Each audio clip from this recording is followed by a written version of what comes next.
Hello everybody and welcome back to Gaming on Caffeine. My name is Isaac and we are back for episode 15 of Feed the Beast Infinity Lite for Minecraft 1.10. Last episode we were working on some more deep resonance. We crafted up this crystal over here which we purified using the infusion laser and the purifier in order to get the strength, the efficiency and the purity as high as we possibly could, and we managed to get a crystal that produces just under 14,000 redstone flux per tick. Now you may notice right at the start here that since the end of last episode, the amount of power in the crystal has gone from 100% all the way down to 36.1%. It's lost almost 65% of its charge since the last episode, which is not particularly good and makes it seem like the crystal might not have been worth all the time and effort that we put into making it. However, the reason why it is so low is because it's been quite a bit of time since the end of last episode and my base is chunk loaded, and so for the past 12 or 13 days, this thing has been running all the time. The whole base has been running non-stop. The quarry has been running in the mining dimension, sending stuff over. The macerator has been running. The induction furnace just uses power passively in order to keep that heat up at 100%. And of course, our refined storage system over here also kind of just uses power passively as well. If you look in here, you can see that each one of these is using stuff. And right now we're using 36 RS per tick. I have no idea what that converts to in terms of RF per tick. I think someone might have said that it's 1-to-1 with redstone flux. So I might be using just a passive 36 redstone flux per tick, and over the course of 12 days that does start to use up quite a bit of power, and that's why it's so low.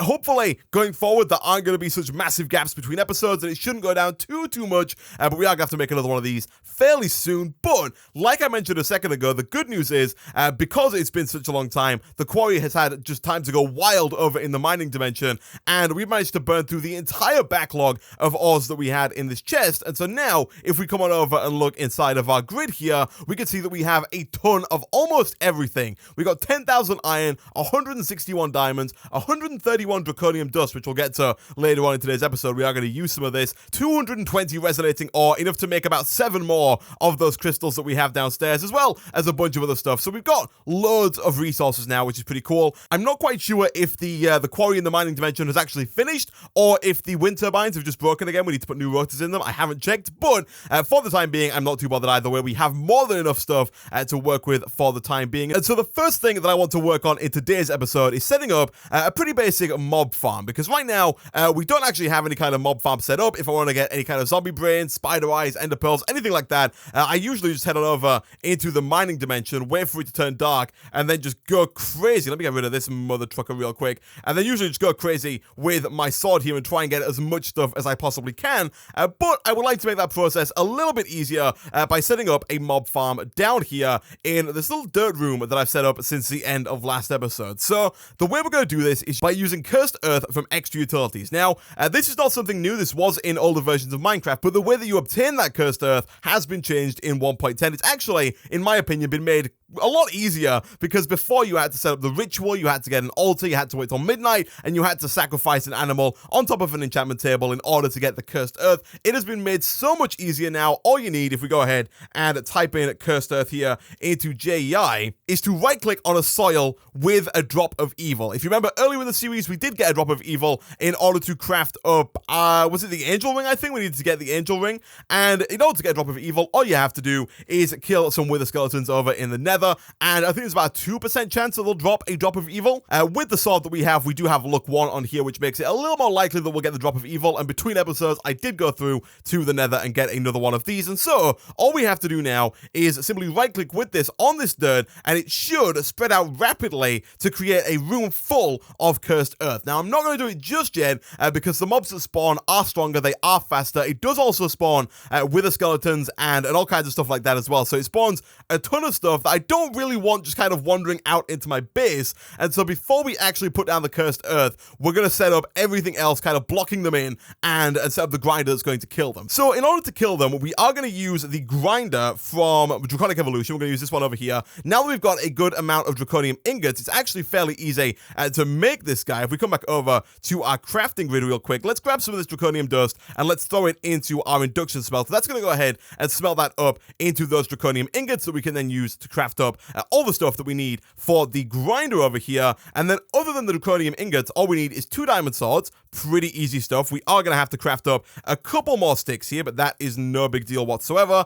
And then once we got those, grab ourselves 2 diamond swords, like so. Like I said, 160 diamonds. We are rolling in them at this point. And then in order to make the draconic core, we need 4 draconium ingots, 4 gold, and a diamond. Again, fairly easy stuff at this point. A furnace, real easy. And then throw it all together, and we get ourselves the grinder. Nice. Really, really easy stuff. We'll go ahead and we'll throw that down right about there. You want to make sure that the skull is pointing to where the mobs are going to be, because that is where it does like the attack damage from. It works in a 9x9 area, which is why I've made this room 9x9. And then I was going to put ethereal glass around the outside of the mob grinder here, between like this cobblestone and the mob grinder, because ethereal glass, I don't know if it works the same in 1.10. I'm assuming it does, but the way that it worked in 1.7 and previous versions of Minecraft is that it would allow the player to walk through it, but wouldn't allow mobs to. And so I kind of wanted to have the mobs in there and then be able to walk through the ethereal glass into the mob spawner if we needed to change anything inside of here. Unfortunately, from what I can tell, there is no way to actually make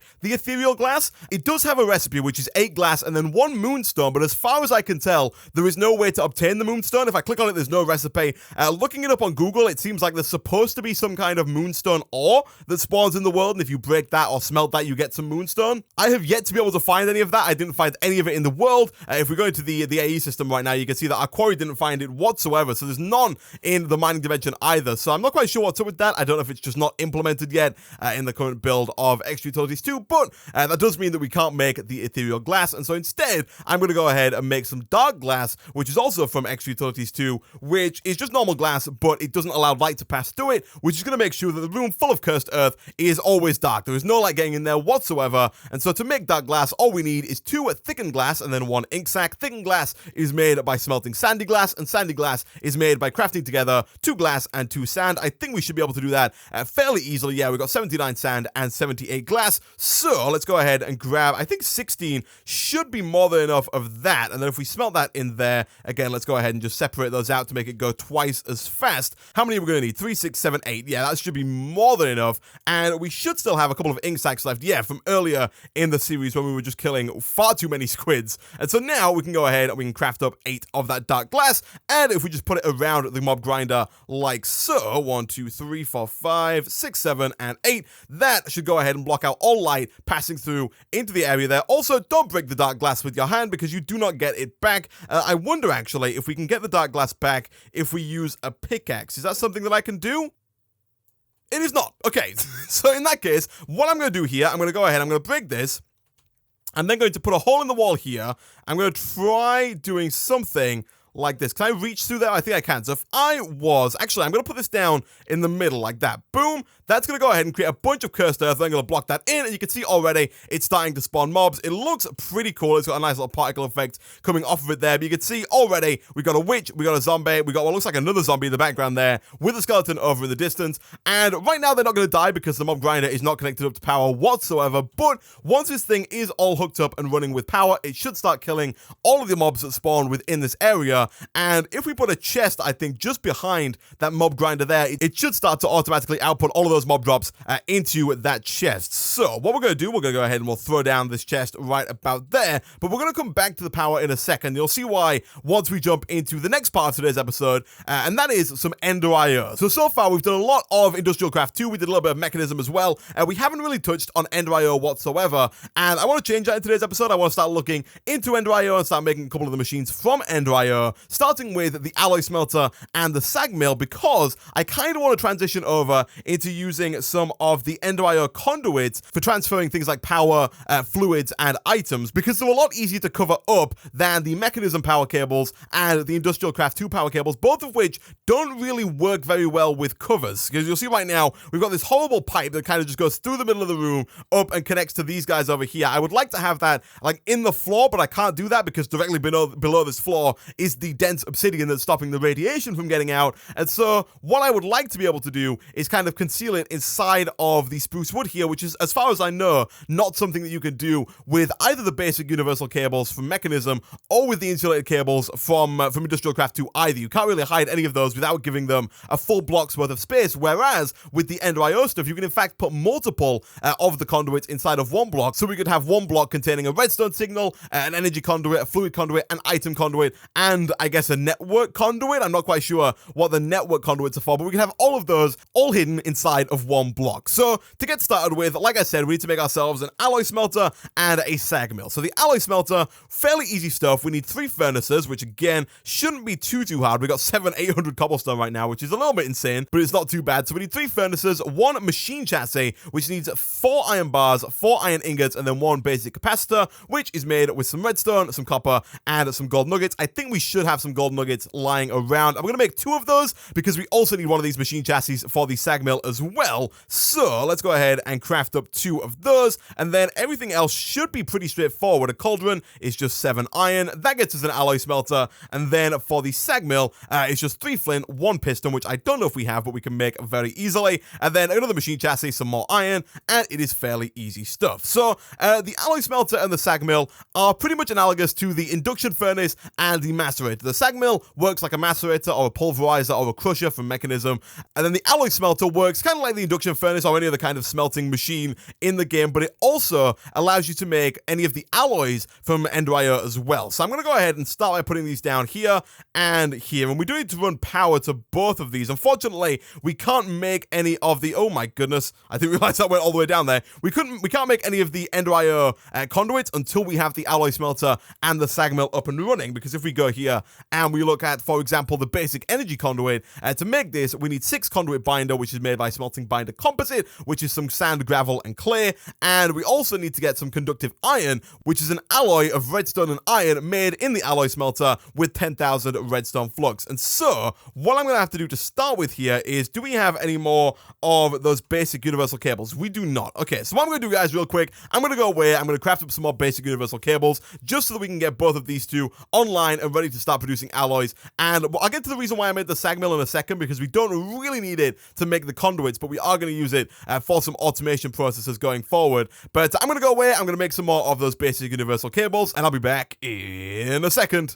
Okay, so a little while later, I actually ended up stealing these cables from the B area because it takes the metallurgic infuser forever to get all of the enriched iron and then the steel dust that we need to make to get the steel in order to make the basic universal cables. So for now, I've just stolen the cables that were underneath the B area because both of those are currently offline, and I'll replace them with the Ender IO conduits later on in today's episode. But now that we got both of these up and running, we can grab both some iron and some redstone from over here. We can make a bunch of this iron compound like so. Now you'll notice that by default the alloy smelter is pretty slow. You can kind of see at the top there, it's at 33%, 35%, 40%. It's taking quite a while to actually make each and every one of these alloys here. You can speed up the alloy smelter and the sag mill and pretty much any machine within Ender IO with more capacitors. So if we come over to the crafting grid here and we type in capacitor over in JEI, you'll see there are 3 different types of capacitor: the basic, the double layer, and the octadic capacitor. The basic one is used mostly for crafting those machine chassis. You can't use it to speed up your machines, but you'll see the double layer one, you'll see if we press shift, it increases energy storage and speed or slash range of a machine, depending on which machine you put it in. For the alloy smelter and the sag mill, it's going to increase the speed as well as the energy storage. And then there's the octadic capacitor, which increases the energy storage and speed, but by even more than the double layer capacitor. So the double layer capacitor is fairly easy to make. We need 2 of the original basic capacitors, 1 coal dust, which you can get by either putting coal in the sag mill or the macerator, as well as 2 energetic alloys, which are made by combining redstone, gold, and glowstone in the alloy smelter, again with 10,000 redstone flux. So if we grab some of these, we can quickly whip up some of those alloys, and we should be able to then make the thing just a little bit faster, because right now it is fairly slow. So we'll put all those in there. Let's grab some coal real quick. Actually, we already have some coal dust from Industrial Craft 2, so we can use that in the making of that double A capacitor. We are, of course, going to need some of these basic capacitors. I'm going to grab 4 to allow us to make 2 of the double A capacitors. 1, of course, for the alloy smelter, and then 1 for the sag mill. Whilst we're waiting for that, I did forget to mention a couple of things that I did between episodes here, one of which which is create a new disk drive, because our old disk drive, as you can see, is pretty much full at this point, mostly due to the fact that we were getting a ton of stuff through from the quarry, and I made the new disk drive and I filled it with two 16K storage disks, and as you can see, even these are already pretty full. They're more than halfway full, and so we might have to make some more of these pretty soon. They're not too hard to make. In all fairness, you just need some more of these improved processors, some more 4K storage components. It's basically just a lot of silicon, a lot of quartz-enriched iron, redstone glass. It's mostly the same stuff. You just need more and more of it to get up to those 16, and then after that 64K storage disks. I did increase the speed of the solderer here. You'll see that it now has 3 speed upgrades in it, making it much, much faster than it was before, because it was taking forever to make things like silicon and all of those processors that we need in order to craft up all those disks. It does come with a bit of a caveat though. It does use more power passively with those speed upgrades in it. So if we come over and look inside of the controller at the solderer, you'll see right now it's using 9 RS per tick, even though it's not doing anything. Whereas if we take out these speed upgrades, it's still not doing anything, but it's now only using 3 RS per tick. So a bit of a pain there, and if we were being really picky about it and trying to min-max this solderer to the extreme, we would take these out whenever we're not using it. But for the time being, I'm okay with the solderer using an extra 6 RF per tick, just kind of passively, if it means I don't have to keep taking those speed upgrades and putting them back in every time I want to use it. How are we doing over here? We've got 4 of those enriched alloys. That should be enough, I think, to make 2 of these, and it is. So we'll take both of those. We will take this out of here and replace it again with the iron and the redstone. And now, if we throw in the octadic capacitor, you'll see right now it's using 20 redstone flux per tick. If we put in the double layer capacitor, it goes up to 60 RF per tick, and you'll see that bar at the top there is going significantly faster now. It should be going 3 times as fast, making every single one of those ingots. And we'll also go ahead and throw one into the sag mill as well, just to make that a little bit faster there. So now we've got this. We can come back over here, and if we go back to the conduits, we can start looking towards making some of these. So the conduit binder, like I mentioned before, simply some sand, gravel, and clay. We can smelt all that stuff up over here in the induction furnace very, very quickly, thanks to the speed of that thing. I love how fast it is. And now if we come back over, we should just be able to craft up some of those. Nice. Cool stuff. So the way that you can hide these, you can't hide some of the other cables from the other mods, is you can actually put them in the ground. Is that all working fine? Yeah, I was a little scared there because some of it looks like there's got these lines in it. I thought some of it might have been like disappearing and not being cursed earth anymore, but it looks like it's all fine. But yeah, the way that you can hide these is by using what are known as conduit facades. These ones over here, and you'll see right now it says they're not painted. These are fairly easy to make. It's just some more of that conduit binder.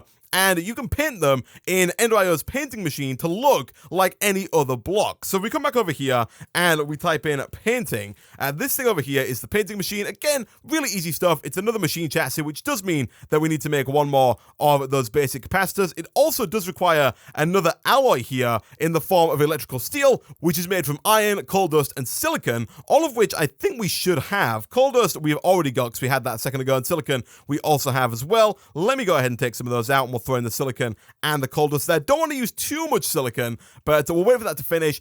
And once we've got 5 of that electric steel, we can come back over to our crafting grid, and that should give us everything we need to make the painting machine. Nice. So we'll take this, and for now, I'm going to go ahead and put it down right about there. And if we come and quickly grab one of those conduit facades, like so, what we can do is we can put that into the painting machine, like so. And you'll see this slot here with the paintbrush on it. That is where you put the block that you want it to look like. Now, the good news is that it doesn't actually use up the block. And so what we can do here is we can grab one spruce wood plank, and we can put it in on the left here, and it's essentially just going to use it as a template for painting that conduit facade. And just like every other machine, you can put a capacitor in there to make it a little bit faster. And now that we've got this, what we can do is if we come on downstairs and we were, for example, to break like this block, because we want the conduit to run from here back along and kind of under towards the grinder, we can put down our basic conduit like this, and then we can hide it within the conduit facade. Now, if we want to view it again, we can either just have any kind of conduit in our hand, and it'll show us where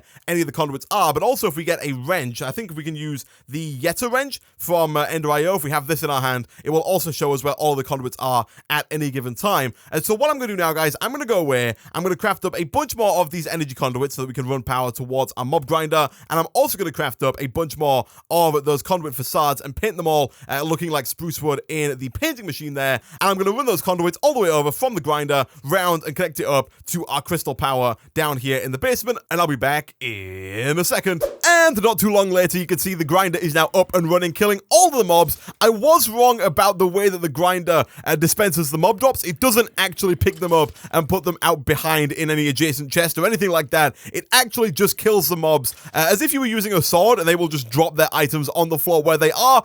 As you can quite clearly see on the screen right now, there was just mob drops all over the place inside of that room. We'll get to that in a second, but you'll notice that all of the energy conduits are nicely concealed away inside of the floor. They were a little bit buggy.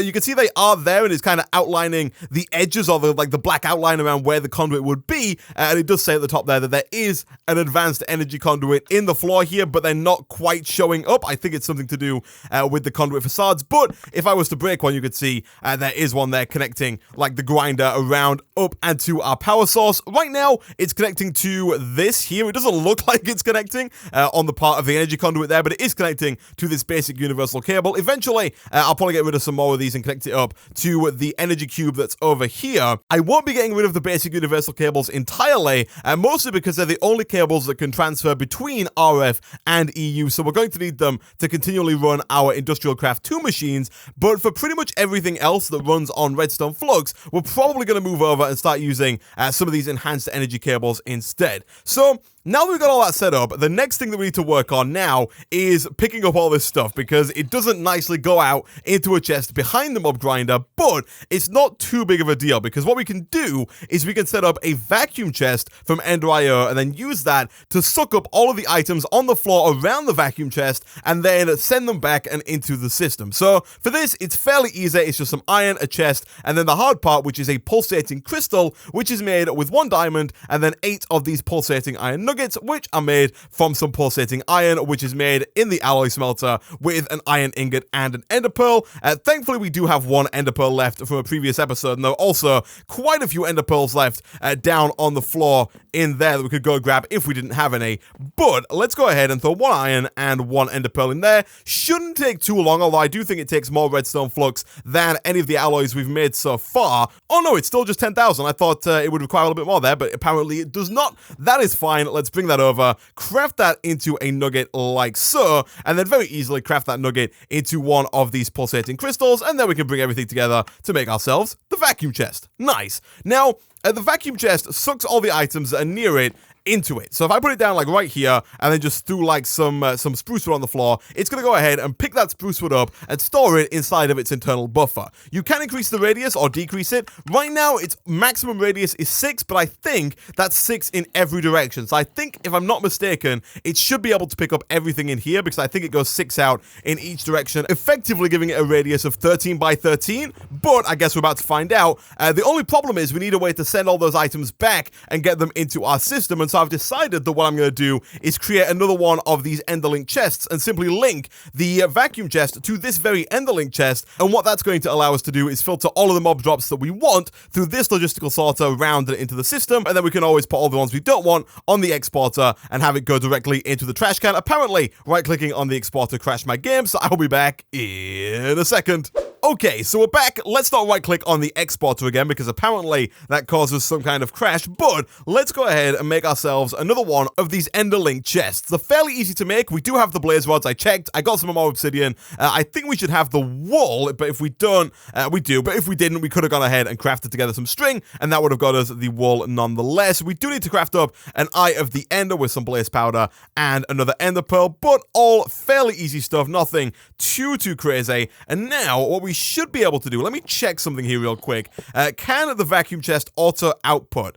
It doesn't look like it can. So what we might have to do here is have some kind of item duct pulling out of the vacuum chest and then pumping into the Enderlink chest, because it looks like you can't actually auto output from this thing, which is a little annoying, but is not too bad. What we can do for this is, if we go back over to conduits, we can actually make the item conduit from Ender.io and then use this to pump the items into the Enderlink chest. Now, to make those, we do need more of those pulsating iron nuggets, and for those, we're going to need some ender pearls. Now, are there any in here? I actually can't see any ender pearls, but we've got our armor on. Our armor's pretty much fully charged. I'm going to break this as opposed to, oh gosh. Oh, geez. Yeah, okay. Okay. They're a little bit stronger than normal. I'm going to try... Oh, my goodness. They are much stronger than normal. I'm going to try and just grab some of this stuff out of here. I don't think we got any ender pearls there, which is a little bit annoying. No, we didn't. That's actually really annoying. Okay, in that case, guys, what I'm going to do, I'm going to go away real quick. I'm going to go try and find some endermen over in the mining dimension, and I'll be back in a second.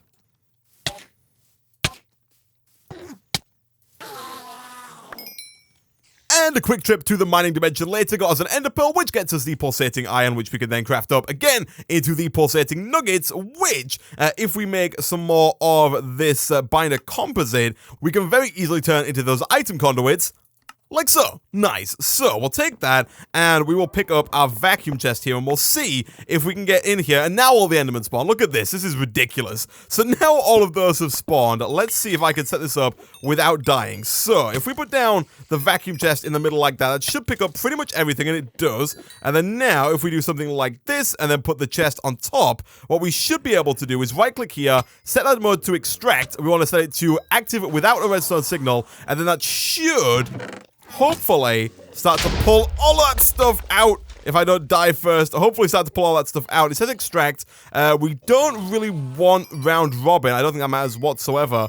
But it doesn't seem to be doing it. Do we need to put... Oh, we need to set this bit to insert. There we go. So now that should be pulling all those out, and it is. So let's get out of here as soon as possible so we don't have to fight with all those mobs. And now if we're coming back over to the system, we should see things coming in pretty quickly here. If we look at bones, maybe we've got 28 bones. They should be coming in now. They should be getting picked up from the floor and then transferred through that pipe there up and into the system. Whether or not we're going to be able to see that is a different question. Spider eyes, we've got 2. Bones, we've still got 28. Ender pearls, we have 0. Let me see. Any second now, we should see a couple more bones pop in here. I just put those in. That's 38.